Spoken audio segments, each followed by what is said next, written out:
Good morning, good afternoon, and good evening, and welcome to Umlink Energy Speaks Back, powered by Heart. My name is Paul Webb. I'm the founder of B2B Energy, and I'm your host. And weekly, I present to you experts from around the world. Welcome to episode 87, where my special guest today brings an energy consciousness case study from Mitchells & Butler, the hospitality group, which I urge you to read once you've listened to this podcast. Our purpose, as always, is to provide a good understanding of energy management knowledge from around the world, which is available today for us to deliver savings that impact on our planet.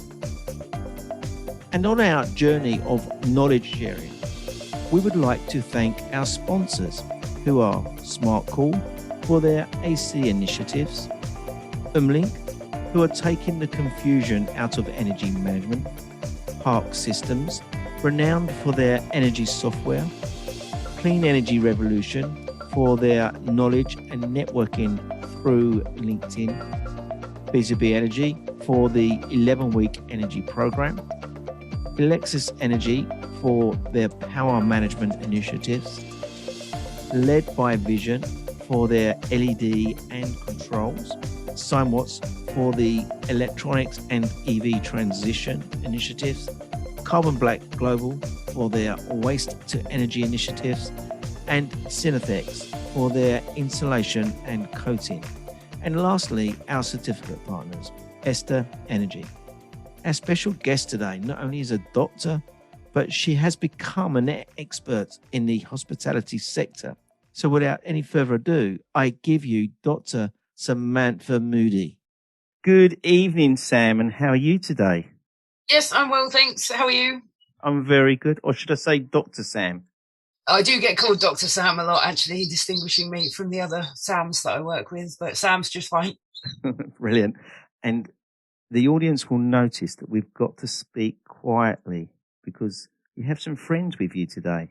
I do, yes. I've just hatched 7 bantam chicks today. They're a day early, so I expected that it would be quite quiet in the study this evening, but they had other ideas, so they're cheeping away in the background, so apologies for Brilliant. that. I've never interviewed chicks before in the background, so this is the first for us both here. So, Sam, we have met physically in real life. I don't meet many of my podcasters, but we've met in real life. We met last week at the conference, and you've done an amazing presentation, which we're going to hear about shortly. But I've seen your presentation before as well on an ENCO training course, and obviously today is all about ENCO as well. So for the benefit of our audience, can you give us some background to yourself and what you've been doing over the last couple of years regarding this? Absolutely. So try and be brief. It's a bit of a saga. But after graduating in my early 20s doing chemistry, I thought that I'd always been particularly passionate about sustainability and climate change, energy-related things. One of my top dreams was to have an electric car when I was only about 10 years old. So I used to do a lot of litter picks and things like that. But after a few years of doing sort of climate change activism work with youth groups, political groups, intergenerational justice things in the political area with the UNFCCC and climate change negotiations, I sort of thought it wasn't really my bag just talking about CO2 emissions and polar bears and ice caps and things. It wasn't really getting the attention of politicians and things. So I decided that I was going to retrain in energy management and that it would be a lot better. I would get to the end goal of reducing emissions if we talked about the bottom line. So I decided to look for some kind of engineering degree and do something to do with energy management. And at the time, the engineering doctorate had just come out. So this ENGD program was an energy or sustainability related problem that was identified within industry by a sponsoring company. And then they take the project out to different universities almost to sort of tender it, depending on whatever experts that they had in-house. So I was interviewed at Reading University by Mitchells & Butler's PLC, which were the largest pub operating company at the time. So they had almost 2,000 restaurants, 17 different brands, 40,000 employees, absolutely massive energy consumption, with a lot of interesting problems. And they really wanted somebody to look at the future of catering an energy reduction in the food service sector over sort of 10, 20 years, and what the future might hold for energy prices and how they were going to reduce it specifically from the catering side of things rather than the whole building. So I was completely fresh-faced. They deliberately said that they chose someone who'd never worked in waitressing or ever done any kind of chefing at all, that weren't sort of corrupted by the we've always done it this way, so we're always going to do it this way attitude. So they got me completely no experience at all, just a chemist. And then over 7 years, I'd completed 10 master's modules, from sort of climate change stuff to energy in buildings, and everything in between, really. It was very, very wide ranging, and then spent 75% of the time with the company. And the project itself was hugely well received. I was quite lucky. It was very PR friendly. There's a lot of pictures of burgers and beers and things, compared with some of my friends doing U values of glazing and different types of concrete and things, which could have been quite dry in some areas. So I always got rolled out of conferences to talk about kitchens and pubs and booze and things. It was all over the place, from energy benchmarking to publishing new figures and statistics on what the sector sort of really consumed, to developing a sophisticated model for modeling menus and energy reduction depending on different cooking appliances, different meals that they served, and then a massive behavior change project in between as well. And did it cover the whole spectrum of their business? I'd say so, really, given that sort of, food service was the number one priority. I mean, big companies like that are essentially property companies, especially Mitchells and Butlers. They own most of their properties. Right. So obviously anything to improve the energy consumption and the decks and things at the time were all absolutely critical to the business. For me, as I said, they were quite keen that I focus on the catering operation, and a lot of the reason why they approached me was because genuinely nothing had been done at the time. So it started in 2011, which is longer ago than I like to admit now, but they just couldn't find anything. So even the head of energy, environment and sustainability at the time, Richard Felgate, he said that, he'd had a look. CIBSE had developed a TM50, which was the energy efficiency in commercial kitchens. But when you start to look through it, and it's got a few good ideas, they're quite generic. Perhaps change your freezer and get a more efficient freezer. Change your char grill for a more efficient char grill, that kind of thing.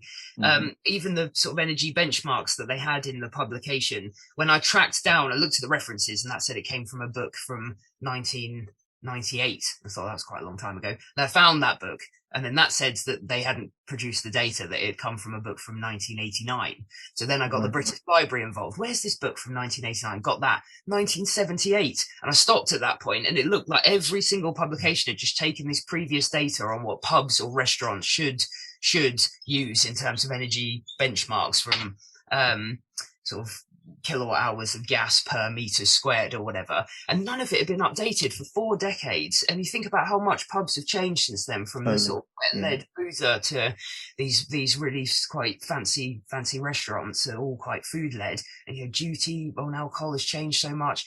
So the very first thing that I had to do was go and actually assess it, using a load of CIBSE methodology, and I actually had them update their benchmarks in the end with the new data that I managed to provide for them. So you created your own benchmark, basically, going forward? So that's pretty much the first thing that I did. I worked with an amazing team of people, not just at Mitchells and Butlers, but also a group called Carbon Statements that are now the Hospitality Net Zero Forum. So they had got a lot of data on other multi-brand large pub and restaurant operators. And then I obviously had Mitchells and Butlers, which was almost 2,000 at the time.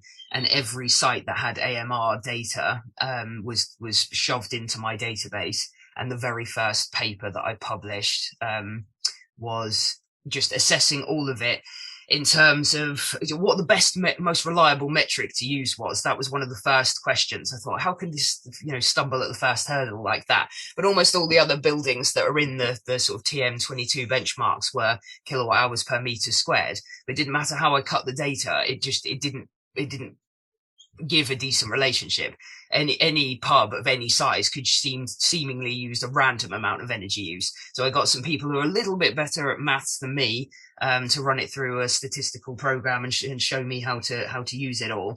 And I ended up making a multilinear regression model and using every bit of data that I had from food numbers of meals, noms, we say in the business, nods for number of drinks, the meter squared, meter cubed, so the area, the volume of the building, tall ceilings and that kind of thing, opening hours, number of patio heaters, absolutely anything that I could find against electricity and gas usage to try and tease out some kind of model of whether or not a pub was using sort of the average amount of energy use, compared with someone that was using way too much given those metrics, or somebody who should be technically sort of rewarded, pat on the back and a visit to see how are you still producing this amount of food turnover but using such a low amount of energy use.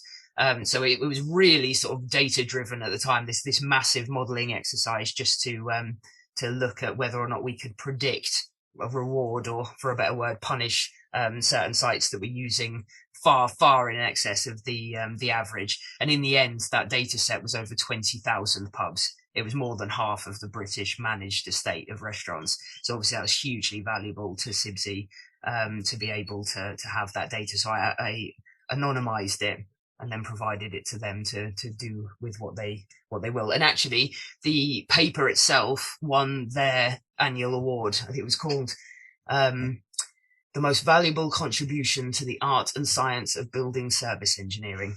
So I got That's that. Amazing. That's amazing.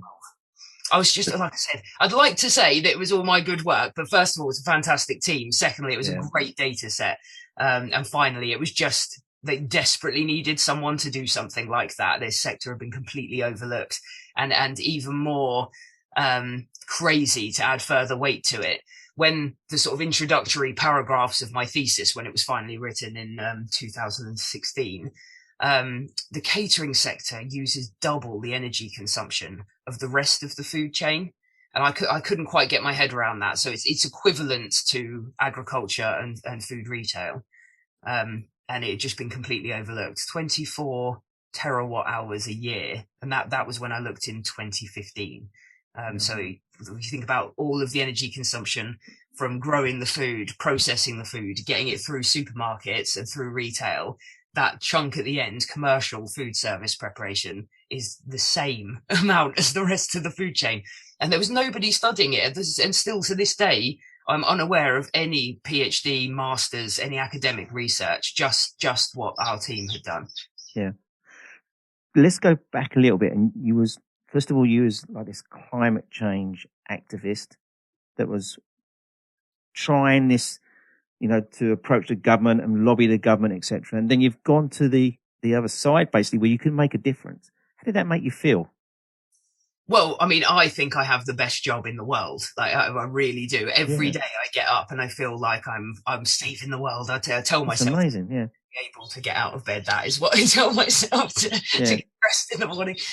But really, it was, I was younger and I was a bit more optimistic at the time. So I thought that being in the sort of youth climate movement was one of the best places for me.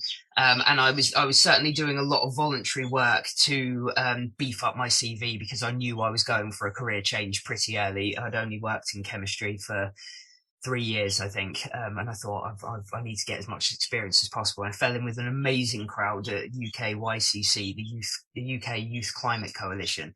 And one of their unbelievable USPs was that they'd managed to get a member of the organisation to the UN FCCC's climate negotiations every year. So I think it started in, I want to say COP 18, 19. So they started to send a delegate to be the British Youth Climate delegate, so the British youth delegate to the UN. And then I was fortunate enough to do that in Cancun, the intersessionals in Bonn in 2010. Yes. So I managed to actually get into the negotiations and even pose a question to Cristina Figueres, the UN Secretary for Climate Change negotiations at the time. So that really set the scene quite early to, well, I've already Amazing. been to the UN at this point. What should I do now? But it really impacted me, where I felt like it was an awful lot of arguing and making no progress. And I felt quite disillusioned after that. And especially my local sort of Tory heartland round here, that are trying to engage with a lot of politicians that genuinely had a lot of money in oil and gas and aviation. I thought, I cannot keep barking up that tree. And the more I would talk about money and the savings to be had, the more people started listening. And I thought, yeah, I think I'm going to have to leave the emissions side of things and go for the financial and That's interesting. Yeah. things. That's an interesting point. I like that, because I'm finding that as well. They're not interested in us saving the planet, but they're interested in us saving their pockets, which is very key, especially at the moment. Yes, definitely. And my goodness, particularly in the hospitality sector at the moment, they are on their absolute knees. Exactly. And sadly, they were even before COVID, really, between sort of labour shortages, stock shortages, delivery problems, supply chain issues, Brexit, and then coronavirus. So that was really the last kick in. And now the energy crisis that's hitting us. Now this has happened. We've seen energy prices rise 180% recently on some of our hospitality clients that we've been looking at. Absolutely, and with all of the sort of credit rating issues over COVID, I've heard of quite a few that are just being refused supply at the moment, so they can't get energy contracts. It's absolutely dire. One client I have that only had 3 pubs. Their bill was £80,000 a year. So I mean, they really do use more than a supermarket. Most sort of average pub companies, and yeah, £80,000 a year from 3 sites shot up to £230,000, and that's just completely unsustainable. I mean, to the point where they will have to close. They can't pay that bill on their knees recovering from COVID. And I genuinely believe that they don't have very many controllable costs, sort of labour, minimum wage increases. There's nothing really they can do about that. Supply chain, not much they can do about that. But energy is their number one controllable cost. And for these types of businesses, it's often the second or third largest cost after labour and food and drink. It's energy. And that's my favourite saying. After their people and the property comes the energy cost. So, Sam, the actual process you went through regarding the savings, I'm guessing that it's purely behavioural pattern sort of approach. There was no technology involved regarding the LED lighting or technology, or was there? Not for the majority of the thesis, actually. So it broke down into about, 5 chapters? The first one was the benchmarking stuff that I mentioned. So that was just, how am I going to measure that there's been progress? So a lot of sort of data and statistics was the first part. The next part was a massive energy monitoring year or so. So yeah, it was about a year and a half. So I had AMR data already, but we decided, the team at M&B, to really granularly monitor absolutely everything, monitor the hell out of 14 businesses. So most of them were sort of a classic rural pub chain. Some of them were grill led, like a Harvester, and two Toby Carvery type businesses. So we monitored all that, and then that set us up as a really good test bed for starting to look at the possibility of upgrading certain appliances and doing things differently, because we had all the monitoring there. But then I moved on to writing that up. So my second paper was electricity use in the commercial kitchen, and the most striking part of watching these kitchens for a year or so was the behavior, which was also the difficulty that I had with the AMR data in the first place. It was so difficult to get anything to match up or predict energy use. And I knew it was because the behavior was so poor from an energy point of view that you just couldn't see anything else under it. You could change this or you could change that, but really it was about everybody turning stuff on as soon as they get in the morning and leaving it on until they leave. So I realized in the sort of second of 5 years the largest scope for savings was behaviour change. And that paper, actually, one of the most striking results was in a salamander grill, so the sort of over-fired cheese melter type grill where you might put a steak and cheese sandwich on a tray and it will be melted from above.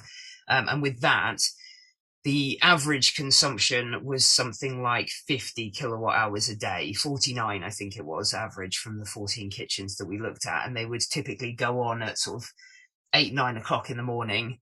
They'd be switched on, they'd be left on maximum all day because, don't get me wrong, guest satisfaction and getting the food out the door is the number one priority. So everything goes on. It's a terrible environment to work in as well in terms of thermal comfort. It's absolutely freezing and boiling at the same time, really.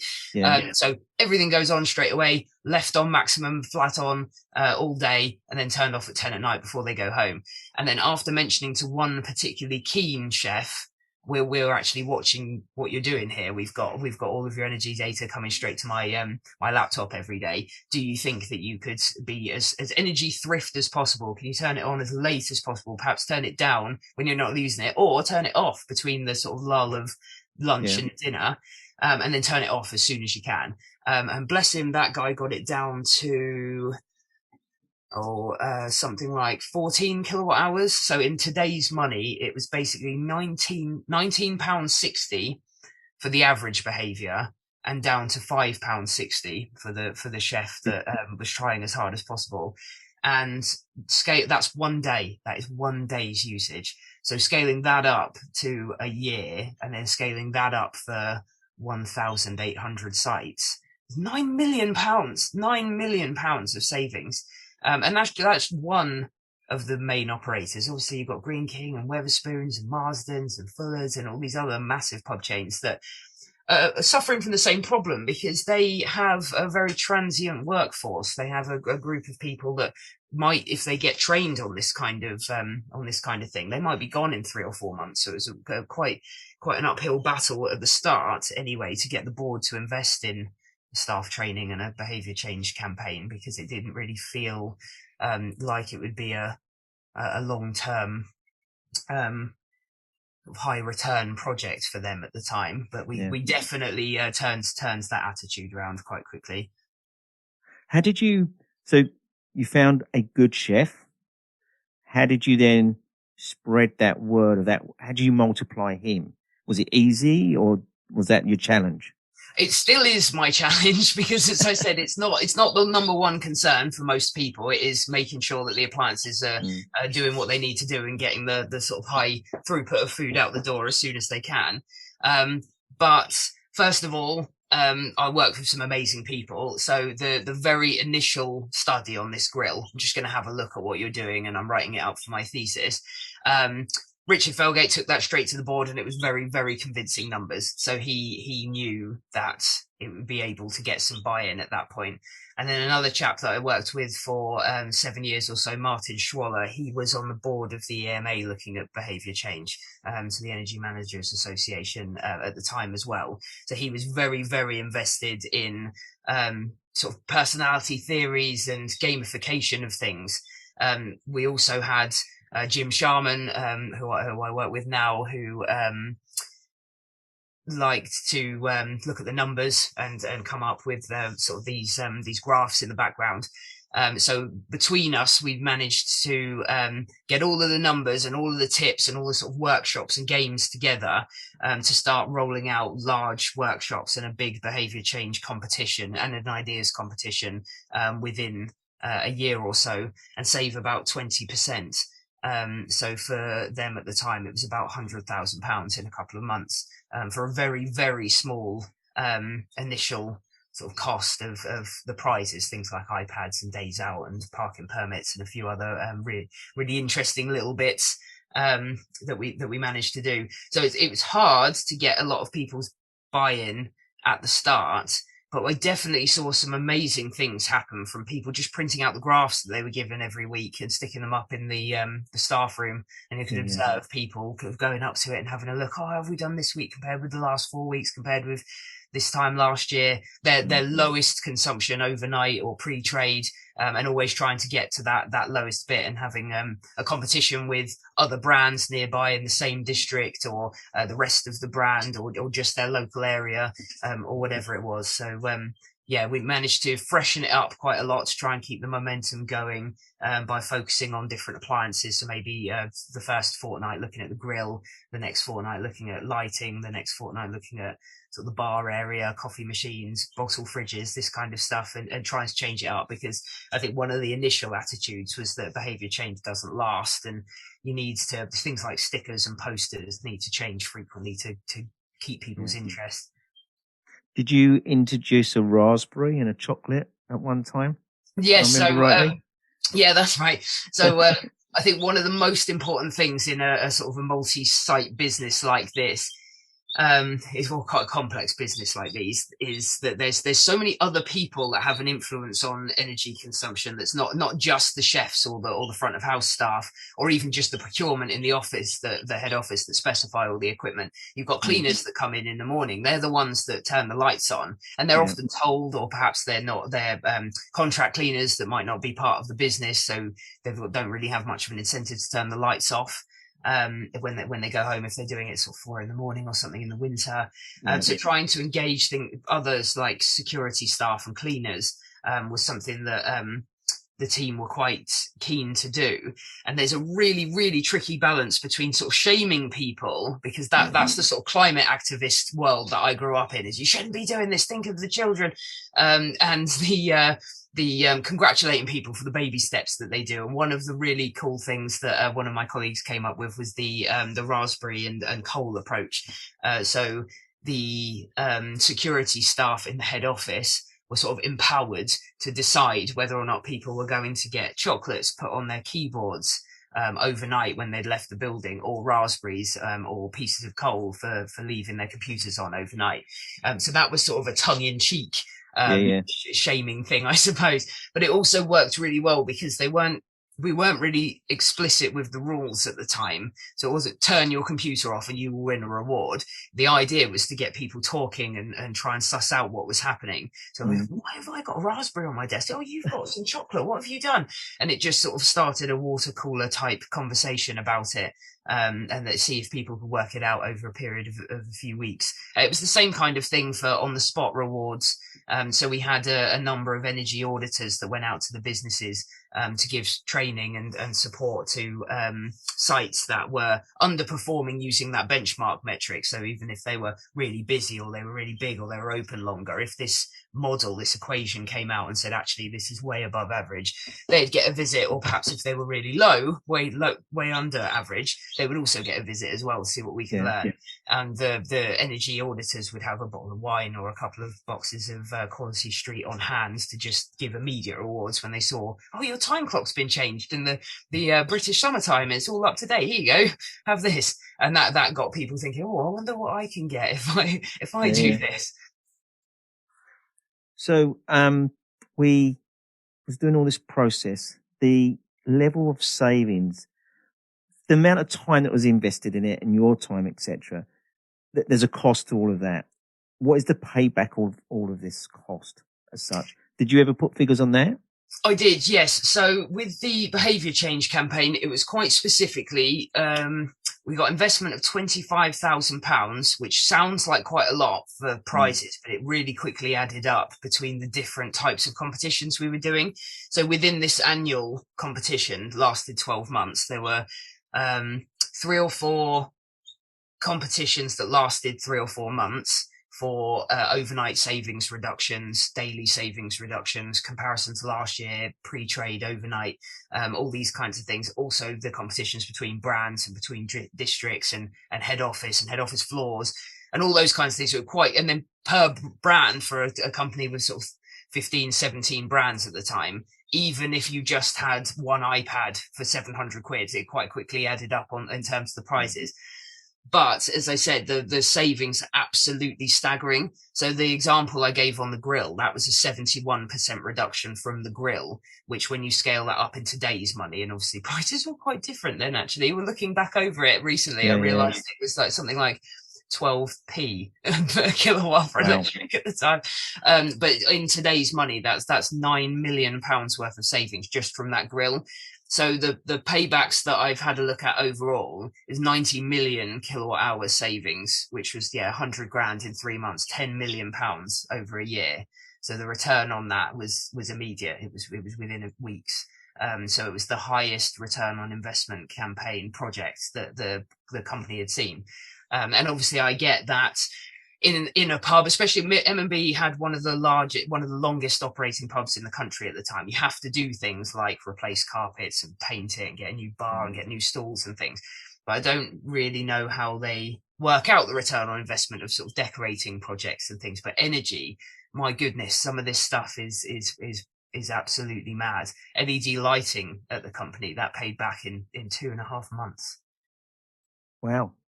Next time you go into a restaurant, count the number of light bulbs. It's absolutely insane. There's all behind the bar and all in the bottle fridges and all of the spotlights and the pendants and the fancy sort of cage, galvanized steel cages that some of them have. And there's a lot of light bulbs in these establishments. So changing from old tungsten bulbs and even the old energy saving ones for LEDs, very, very expensive, but it returns very, very quickly. And I think really now to look at the sector and think, there's a lot that they could do, because bless them, it's not been the easiest sector to change. They've done things the way that they've done for decades, hundreds of years, really. A lot of these things, an oven is a heated, uninsulated box that's basically stayed the same for 100 years. So there's a lot of technological work, but actually for a sector that's got no capital, they've got no money at all, you can't go in with let's do the LEDs. It's low hanging fruit, because it costs £1 million to upgrade an estate like that. But a behaviour change campaign that's well thought out with decent incentives and are well matched for the sort of culture and the generation theory and the personality types and all the rest, it could pay back immediately for a really small investment. So actually I'd say it's the number one thing to look at. And has your case study been put forward now onto the ENCO case studies now? Yes, so I was very privileged and honoured to get their practitioner status for it just last week. It should be on the website in the next week or so, I believe. And the thesis that you wrote, the documentation, is that available now to people to download, or can they get in there? I own the IP on it, so I can provide it to anybody. The papers themselves are only really downloadable from academic databases, but I have, as author, I have uploaded them on my own website fairly recently, actually, in the last year or so, and some of them are sort of 5 years old now. But I think one of the most important things, which isn't really covered in the ENCO side of things, but all of these learnings for behaviour and what pub companies sort of should use in inverted commas, that was all the first half of the thesis. So the second half was all about cooking practices, and obviously behaviours ingrained in all of that, but how you can tease out what the lowest energy template kitchen should be given a menu, which was a lot more complex than I thought it was going to be at the time, which it took more than 50% of the time, and the effort of the project was all building a model to look at what they cook and how they cook it. And I've recently put that on my website, because I feel like it's so important for not just the sector as one of the first things that they could do to survive these difficult times, but also for the planet. As the activist in me, it's almost criminal sometimes, the amount of energy being used when it doesn't have to be. You might think it does because of the really busy periods that all sort of pubs and restaurants go through, from Christmas and Mother's Day and even Halloween actually seems to be quite a money maker. They have a perception that they need 4 combi ovens because of when it's really busy. But this sort of tool that I developed was to try to get them to specify their kitchens a bit more appropriately for the food that they actually sell, and save hundreds of thousands of pounds a year on that basis. And is that at chef level or head office level? It's both really, because as I said, one of the main things that I got from the initial energy monitoring exercise was this behavior thing. So that grill stood out, 70% savings just for better behavior management in this grill. But one of the other aspects was specification. So of those 14 restaurants, several of them had four combi ovens. So microwave steam combi ovens, and they do the bulk of the work. So they might do the pies and things like that. Most of them had four, but energy data tells quite a lot more than just how much energy they're using. You can see every time the oven is used by the peak. So you've got sort of a standard energy use, maybe 3,000 watts are being drawn a second for just keeping the box warm. But every time they open the door and the thermostat detects the cold air rushing in, it will peak. So you can see the peaks are when food has been put in and it's been programmed. But when you watch them all the time, like I do in my exciting life, they you can see that all four of them are on, but only two of them are ever used. So in some ways, if I remember rightly as well, they've got like a button on them for standby, haven't they? Yeah, some of them do. So it's quite old models at the time, but I've seen some sort of Rationale other models are available, but I've seen some Rationale ovens recently that you can almost use your phone. They use sort of Internet of Things technology, and you can just do a push button. But that's when the model sort of came down and showed the results. Moving away from something like a gas-fired char grill into a combi oven, really, really high efficiency, expensive combi oven, I must say, they not only did they save 50% of the energy use, but they also produced a sort of more consistent product as well. And they're also beneficial for chefs where English might not be their first language, because it's literally a picture. So a picture of a pie, press that, and all the pies come out the same. So loads of other co-benefits that aren't just energy savings to be had from moving to sort of more modern kit. For the benefit of the audience today, can you share your website just verbally, and we download it as part of the...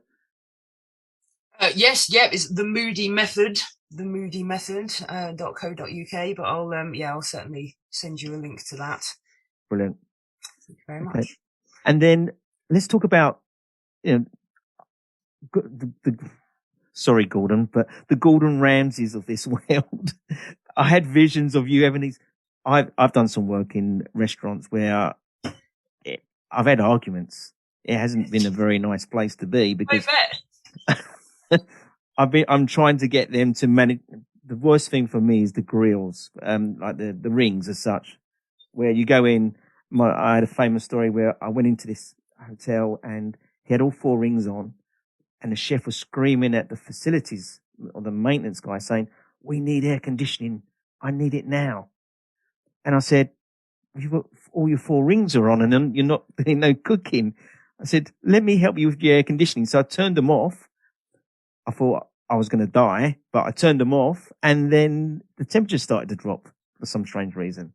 Yes. But he was insistent. He needed air conditioning.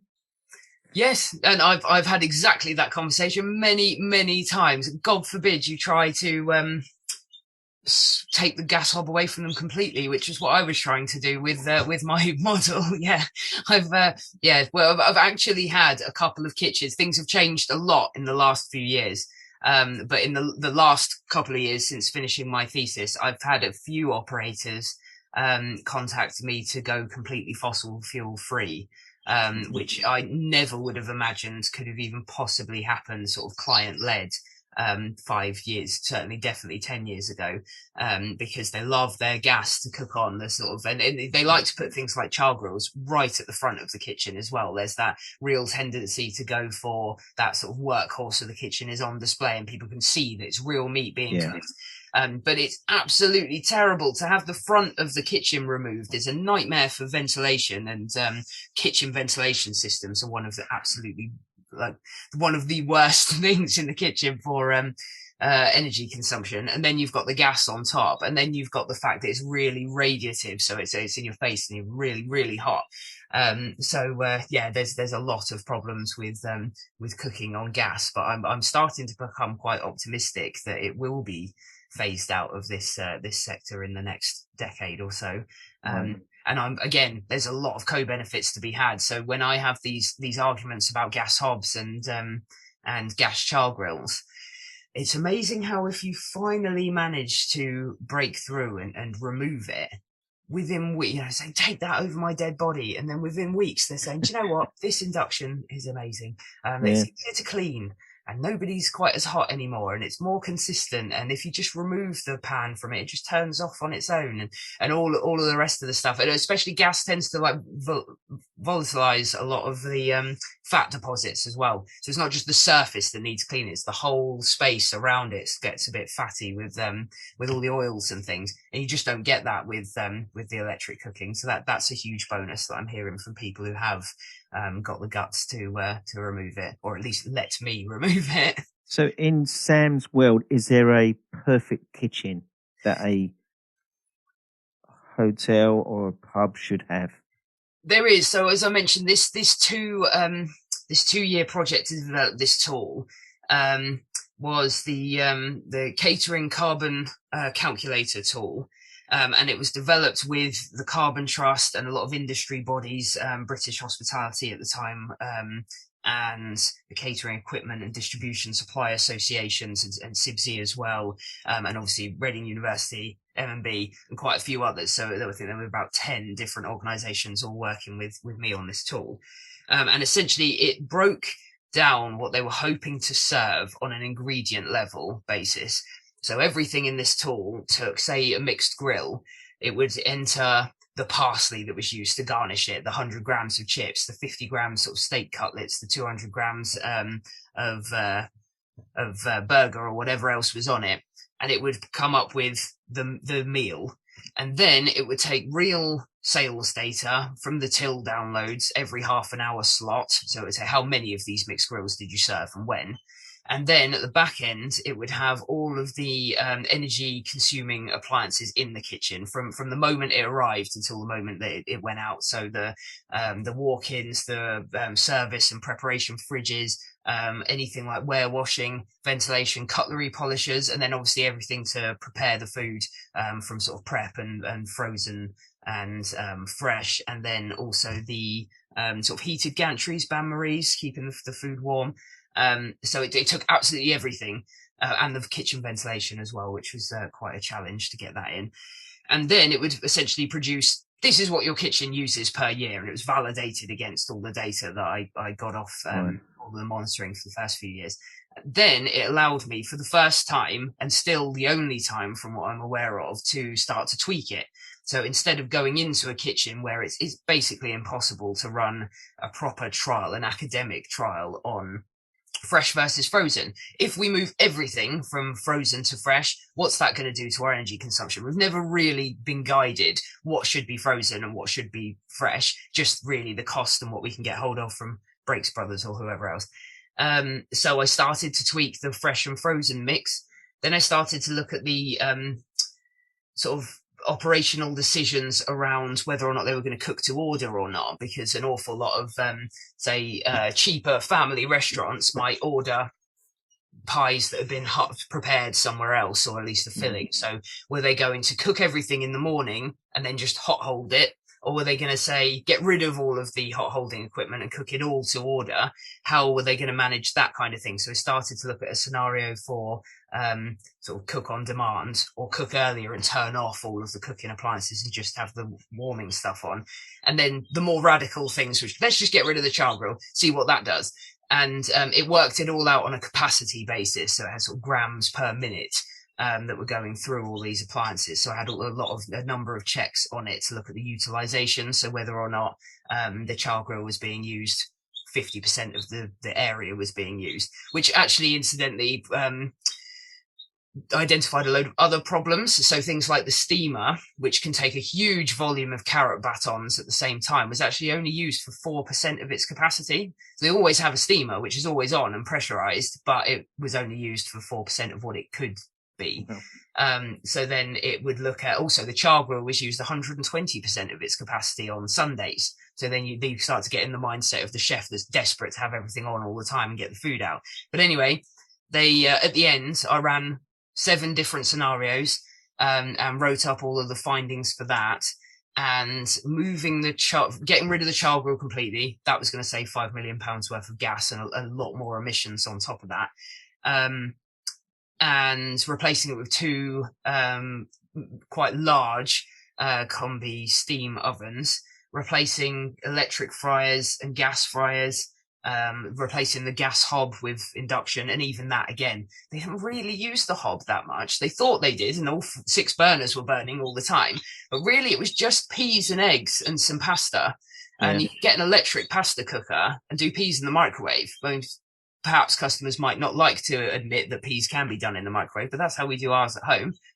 So to start looking at all those things, and it saved the scenario that looked at all of these things combined.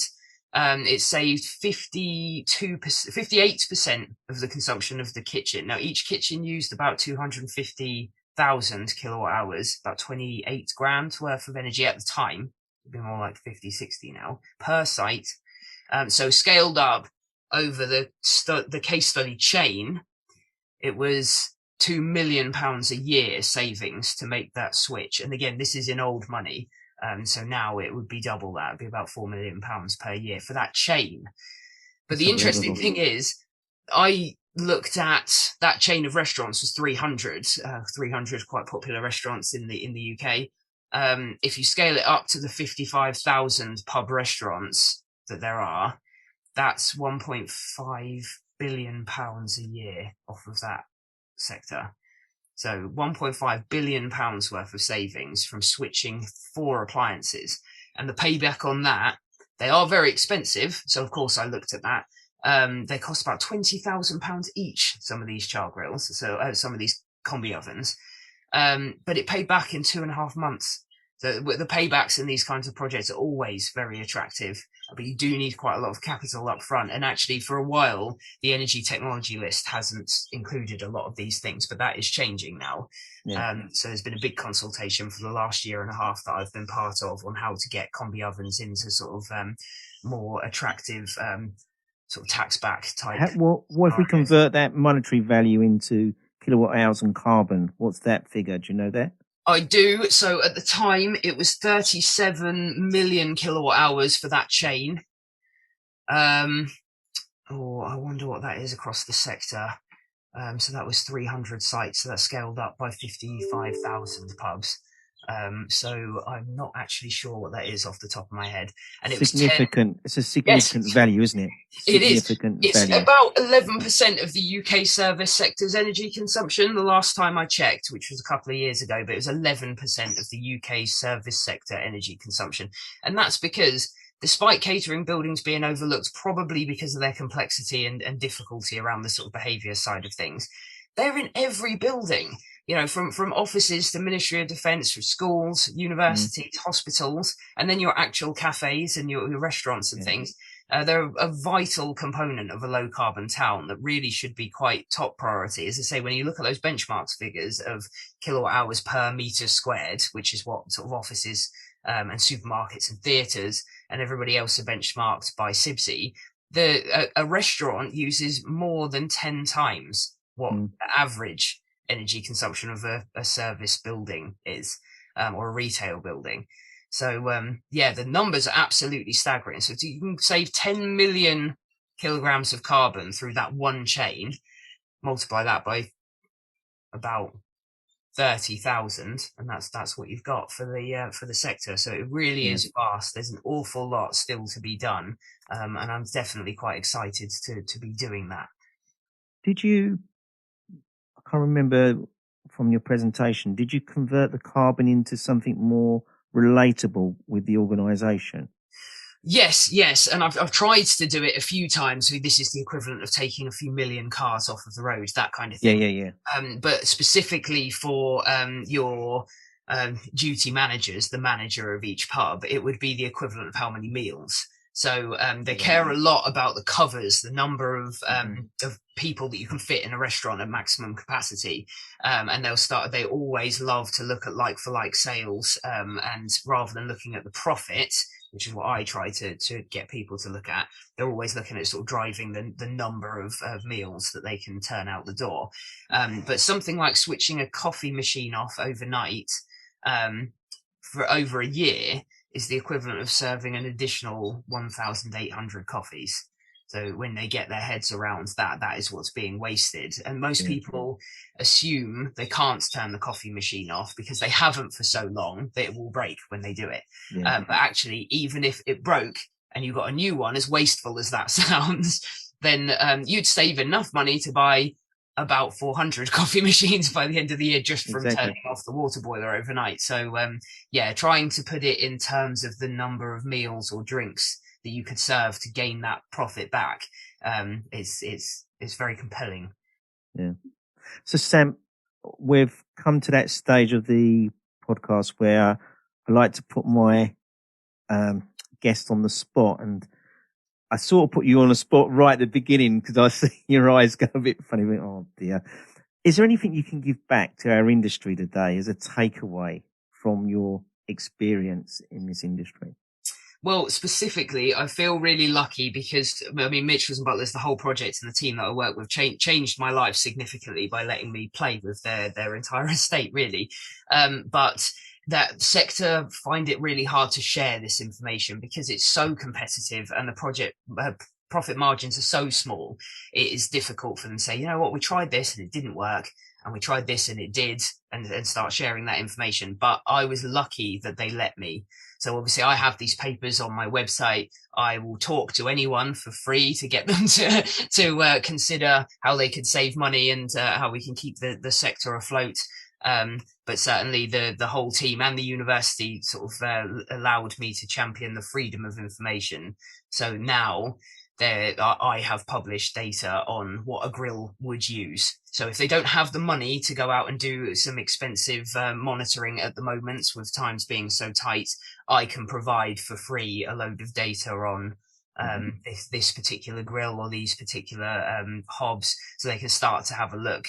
And certainly, if I can turn the tool that I developed into a more sexy, sophisticated piece of software, then there will be facility for them to think, well, we serve this food.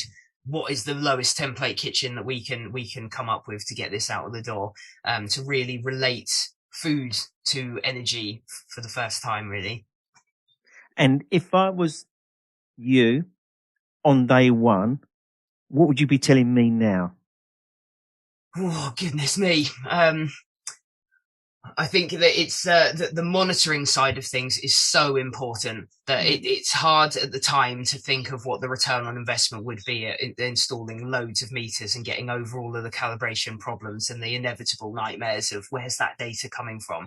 But an early doors good survey with some metering that will pay back, even if you can't put a financial amount on it. It will certainly pay back in possibly avoiding the insanity of going round and round in circles calculating it all. So I'd say I was lucky enough on day one that the team had already set about installing AMR in the entire Mitchells and Butlers estate. But certainly it is worth the money to then be able to effectively measure any appliance and technology change, but also even the behavior change. You can really engage people by having them see that their own data hourly or every evening or just every week on a report. So I'd certainly say monitor the hell out of absolutely everything. Measure. Yeah. Sam, I could listen to your story all day. That's the third time I've heard that story. Absolutely awesome. You've done a brilliant job there, and I hope it does continue and there's more to come out of it. I sort of relate to a lot of that. So I'd like to thank you very much for joining us today and sharing that story. We are going to share your website again on our sort of our links, etc. This goes out and we share your LinkedIn. So people, please go and connect with Sam on LinkedIn and sort of ask her the questions that we need to know. So Sam, thank you very much for joining us. And I'd like to say, just lastly, you and your family, please be safe in these times. Thank you very much. Thanks for your time. Thank you.